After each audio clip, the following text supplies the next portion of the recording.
Hi, my name is Cullen. I'm a director at Mechatech Engineering Solutions.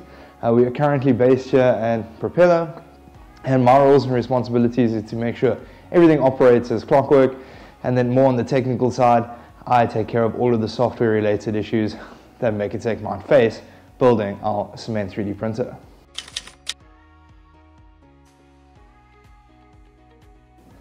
So Mechatech started off initially with 3 individuals. We were studying at NMU doing our mechatronic degrees, and then we brought on a 4th individual that had expertise based in cement 3D printing. From that day onwards, we formed Mechatech. This was about 3 years ago, and we went on to facilitate the creation of various different engineering projects, and we came across some interest in a cement 3D printer. And then in conjunction with that, since we brought on another individual, another director, and he had some experience with cement 3D printers, we decided, you know what, with our engineering experience, let's go ahead and build one by ourselves. And that's where we're sitting here today. Our main project with Mechatech Engineering Solutions is to bring South Africa their first cement 3D printer.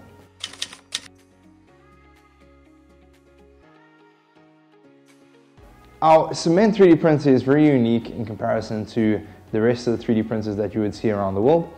We have brought in a purely South African flavor, some South African flair to our 3D printer. We always like to joke that we are building the Kalashnikov of 3D printers. What does that mean? It means we can drag it through the mud, we can abuse it, and it will still keep on running. One of our claims to fame is that we're using a lot of off-the-shelf components that can be easily replaced in hard-to-reach areas. That will suit South Africa perfectly, and Upper Africa as well. That is one of our driving forces, to make sure that the 3D printer is easily repairable, quick to maintain, and so on and so forth. We have also brought some very unique innovations through this methodology. So since we are using more off-the-shelf components, maybe components that weren't particularly designed for high accuracy 3D printing, we have developed our own 3D printing smart head. So this smart head has been patented in South Africa, and we are very excited to bring it and show it to the rest of the world. The smart head allows us to get away with using more affordable material or construction material in terms of how we built the 3D printer in order to reach our goals of making it very reliable, very easy to repair, and so on and so forth.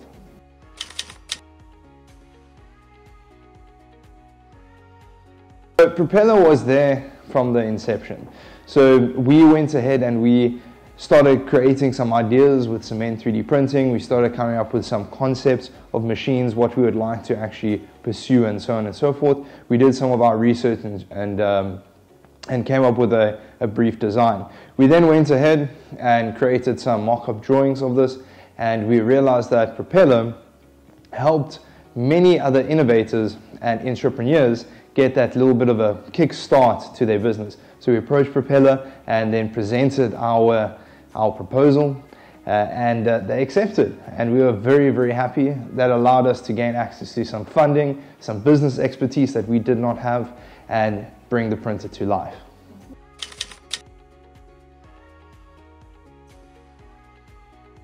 One of the things that you must consider when trying to protect your IP is you need to go and make sure that that idea hasn't been invented before. So there's loads of different ways that you can go about this. First and foremost, the easiest way to do it is to go and just do a Google search and see if it does exist. Another way that you can also go about doing it is through CIPC. They've also got some search categories to check if anything has been trademarked, has also been patented, and so on and so forth. Then, failing that, and you see that your invention is incredibly novel and you do want to go and patent it, then you're going to have to go and approach some attorneys, and ideally you're going to want to approach patent attorneys. Now, you can also go and ask around, see who's got some expertise there, who's got some contacts for you. Personally, Mechatech's used Donnie Pina from Spoon & Fisher, and they've been a great help for us. And they've taken us through the whole process, the provisional patent. Provisional patent you can file by yourself, but they've actually gone through the process as well to help us file for provisional patent, help us go and develop the ideas and helped us take our ideas and actually put it to pen and paper in order for us to file for that patent. So you'll definitely need to get some legal advice. And the last thing you want to do is try and take it and say, no, I can do this. Then you go and file your own patent and it hasn't been sufficiently protected and then someone else steals it anyway. So then you just wasted your time. So definitely go and seek out some legal advice. It's going to help you tremendously through seeking that IP protection.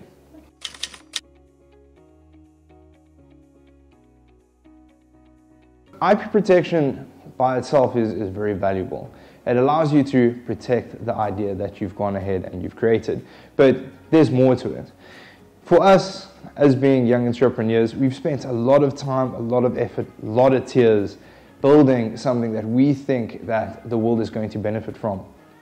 For us to go through all of that effort, we need to have some sort of assurances that that effort's going to be paid off at some stage. It's not guaranteed, but this allows us to hedge our bets on ourselves versus anyone else. So we go through the IP protection process to allow us to gain access to that surety, also to tell potential investors that, listen, the inventions that we've come up with are novel and they're here to stay within this company, so it's a safe place for you guys to invest. If we didn't go through the IP protection, then all of those tears, all of those long nights, someone else could go ahead and take from us and build one of the ideas that we've come up with, which is obviously not ideal for Mechatech as a whole. Another thing that IP protection does is it also validates your ideas and takes you to the next level, because investors are going to start taking you seriously. If this idea that you've come up with is so novel that you can go ahead and pursue some patent protection, then they're going to look twice at you and say, hey, listen, maybe these guys know a thing or two, maybe we should invest.